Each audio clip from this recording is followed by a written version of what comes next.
Di mata dunia, mereka adalah sosok yang patut dikagumi. Mereka selalu tampak tertata, produktif, dan seolah-olah mampu menaklukkan segala tantangan dengan senyuman. Mereka adalah orang-orang yang tidak pernah melewatkan tenggat waktu, selalu hadir dengan solusi, dan memiliki daftar prestasi yang mengesankan.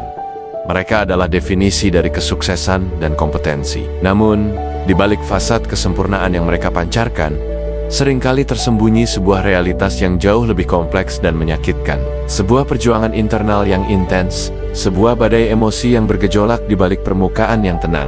Mereka adalah para pejuang senyap, individu yang hidup dengan apa yang sering disebut sebagai high functioning anxiety, kecemasan dengan fungsi tinggi. Ini bukanlah sekadar rasa gugup sesekali atau stres karena tekanan pekerjaan. Ini adalah kondisi di mana seseorang mengalami tingkat kecemasan yang signifikan dan terus-menerus, namun mampu menyembunyikannya dengan sangat baik, bahkan mungkin dari orang-orang terdekat mereka. Mereka terlihat baik-baik saja, namun di dalam mereka berantakan. Mengapa ilusi ini begitu umum? Dan apa dampak psikologis yang mendalam dari kehidupan ganda ini? Mari kita telaah bersama. Apa itu high functioning anxiety? Penting untuk kita pahami bahwa high functioning anxiety bukanlah diagnosis formal dalam panduan diagnostik dan statistik gangguan mental. Namun, ini adalah istilah yang sangat relevan dan sering digunakan untuk menggambarkan pengalaman nyata banyak individu. Intinya adalah adanya siklus kecemasan yang konstan yang memotivasi sekaligus menggerogoti perilaku mereka. Kecemasan ini tidak melumpuhkan mereka secara lahiriah. Justru sebaliknya, seringkali ia menjadi bahan bakar untuk perfeksionisme dan dorongan untuk terus berprestasi. Mereka takut gagal, bukan hanya karena implikasi eksternalnya, tetapi karena kegagalan itu akan mengkonfirmasi ketakutan inti mereka bahwa mereka tidak cukup baik. Jadi, apa saja ciri-ciri yang sering menyertai kondisi ini? Di permukaan, Anda mungkin melihat, pertama, perfeksionisme yang ekstrem, standar yang sangat tinggi untuk diri sendiri, dan rasa takut yang melumpuhkan jika tidak tercapai. Kedua, keteraturan dan kontrol yang berlebihan. Kebutuhan untuk mengatur segala sesuatu sebagai cara untuk mengurangi perasaan tidak pasti dan cemas. Ketiga, sikap menyenangkan orang lain. Keinginan kuat untuk disukai dan diterima, seringkali dengan mengorbankan kebutuhan sendiri sebagai cara untuk meredakan kecemasan sosial. Keempat, produktif dan sibuk yang kronis. Terus-menerus merasa perlu melakukan sesuatu, seolah-olah diam atau istirahat sama dengan kegagalan. Namun, di balik layar, perjuangan internal mereka mungkin meliputi kekhawatiran yang tak berujung, pikiran yang terus-menerus berputar dengan skenario bagaimana jika dan analisis berlebihan terhadap setiap interaksi. Kedua, ketegangan fisik, sakit kepala, nyeri otot, masalah pencernaan, dan gejala fisik lainnya akibat stres kronis. Ketiga, sulit tidur. Pikiran yang terus aktif di malam hari, kesulitan untuk rileks dan beristirahat, rasa gelisah dan gugup yang konstan, perasaan tidak nyaman dan waspada yang sulit dihilangkan.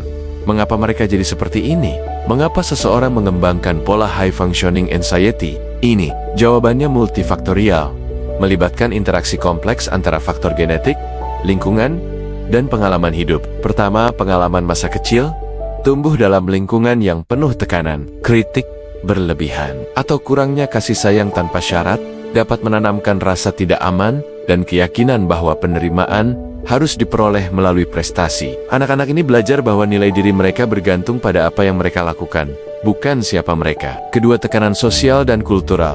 Masyarakat modern seringkali mengagungkan produktivitas tanpa henti dan kesempurnaan. Media sosial semakin memperkuat ilusi kehidupan ideal orang lain, menciptakan tekanan untuk selalu tampil sukses dan bahagia. Individu dengan kecemasan mungkin internalisasi pesan ini secara berlebihan, merasa harus terus-menerus membuktikan diri. Ketiga, mekanisme coping yang salah arah.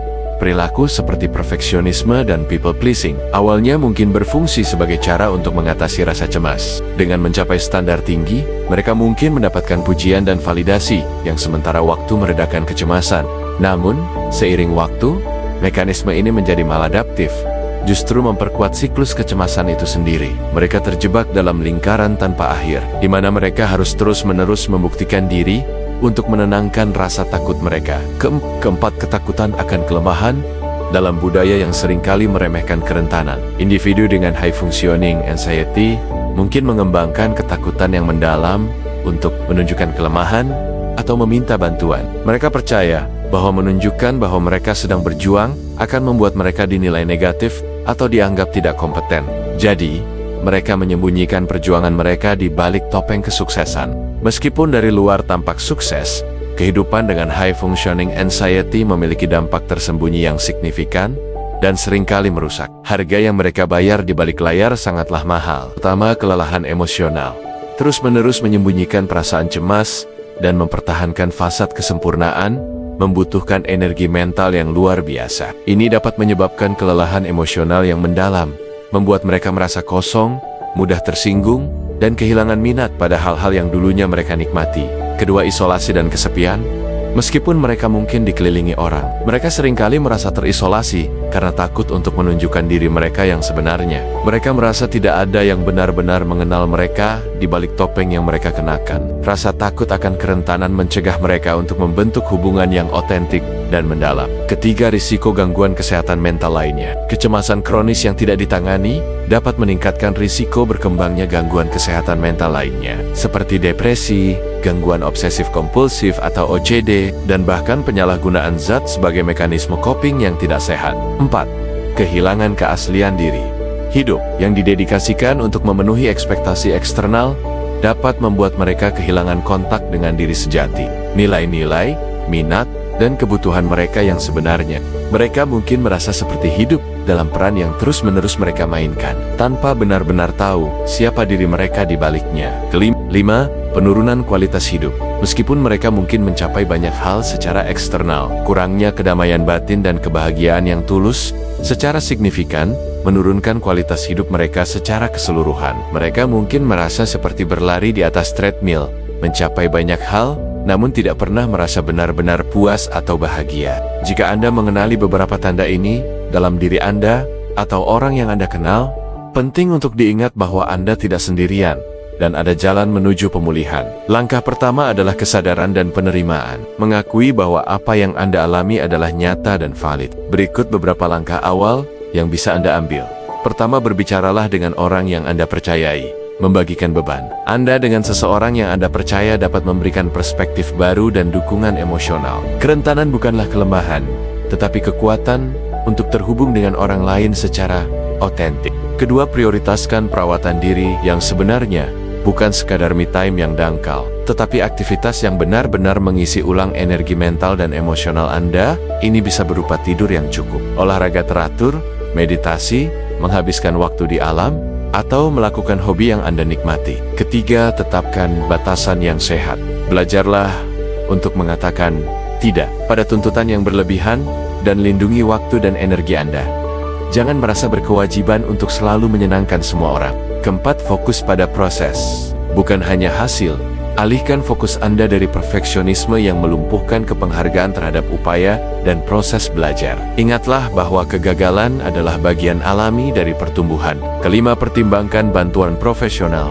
Jika kecemasan Anda secara signifikan mengganggu kehidupan Anda, jangan ragu untuk mencari bantuan dari psikolog atau terapis. Mereka dapat memberikan diagnosis yang tepat dan membantu Anda mengembangkan strategi coping yang lebih sehat. Ingatlah bahwa melepaskan ilusi kesempurnaan dan menerima kerentanan adalah tanda kekuatan yang sesungguhnya. Perjalanan menuju kesejahteraan mental dimulai dengan mengenali diri sendiri, menerima diri sendiri, dan berani mencari bantuan jika dibutuhkan. Anda tidak harus terus-menerus berjuang sendirian di balik senyuman palsu itu. Ada harapan dan ada jalan untuk menemukan kedamaian di tengah gejolak batin. Kecemasan dengan fungsi tinggi mungkin tampak seperti sebuah berkah terselubung, sebuah pendorong untuk mencapai kesuksesan. Namun, seringkali ia adalah beban tersembunyi yang menggerogoti kebahagiaan dan kesehatan kita secara perlahan. Seni sejati dalam hidup bukanlah tentang menyembunyikan perjuangan kita, tetapi tentang memiliki keberanian untuk menghadapinya dan mencari jalan keluar. Mari kita ubah perspektif kita. Kekuatan sejati bukanlah tentang selalu tampak baik-baik saja, tetapi tentang memiliki keberanian untuk menjadi rentan dan otentik. Ingatlah, Anda tidak sendirian dalam perjuangan ini. Ada banyak orang di luar sana yang mungkin terlihat sempurna di luar, namun di dalam juga sedang berjuang. Mari kita ciptakan ruang yang lebih aman untuk membicarakan kesehatan mental kita tanpa rasa malu atau takut dihakimi. Terima kasih telah meluangkan waktu untuk merenungkan topik penting ini bersama saya. Jika Anda merasa video ini bermanfaat, Jangan ragu untuk memberikan like, berkomentar dengan pengalaman Anda, dan berlangganan untuk konten-konten psikologi dan pengembangan diri lainnya. Mari kita bangun komunitas yang saling mendukung dan memahami.